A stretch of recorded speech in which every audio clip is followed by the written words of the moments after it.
It's Tim here from Holemasters Concrete Cutting. I thought I'd do a reenactment of the blade that came off on the Abergeldy job for Yarra Valley Water at, I think it was Rampart Street in Vermont South. I'll just show you what actually happened, and you can determine whether it's a major incident. I don't think it is personally, but anyway, that's not for me to judge. So I'll just demonstrate what actually happened.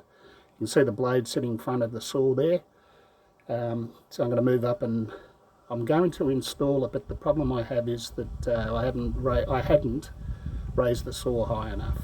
So you'll see now what I do.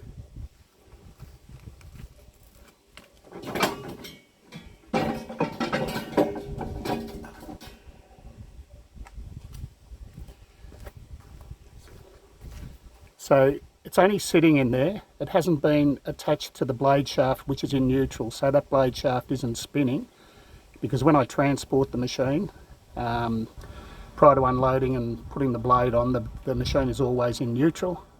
So I'll start the machine up and I'll back it up, because at this stage I'll put the blade in like that. Daniel came over to me and we had a conversation for a couple of minutes, just saying hello, and hadn't seen him for a while. And I forgot that I hadn't attached the blade, but the blade shaft's not running, the blade flange isn't engaged into the blade shaft, and the blade shaft's in neutral. So I'll just show you what happened. This is a little bit different because there was it's a similar slope, but there was a camber to the left side of the front of the machine. So the blade won't go where it did on the Rampart Street job. But I'll just show you that it doesn't go far, but I'll show you anyway.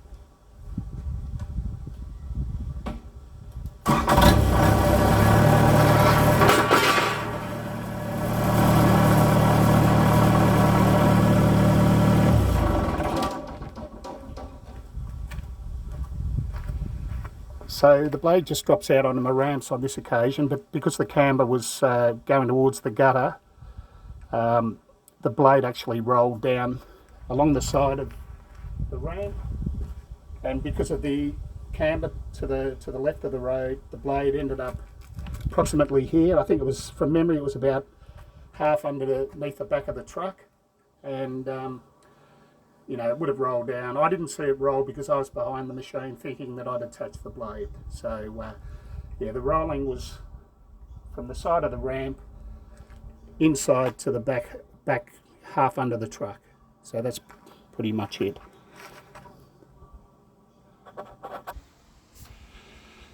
So now I'll just go to the blade and the blade shaft just to show you how they're installed. You can see on the inner flange where the blade attaches to, there's a larger hole which is the where the bolt goes through, and the arbor of the flange, and there's also a smaller hole which is a drive pin. You can see that on the blade. If I can get the right angle there, you can see that little pin there. It's a 3/8 pin.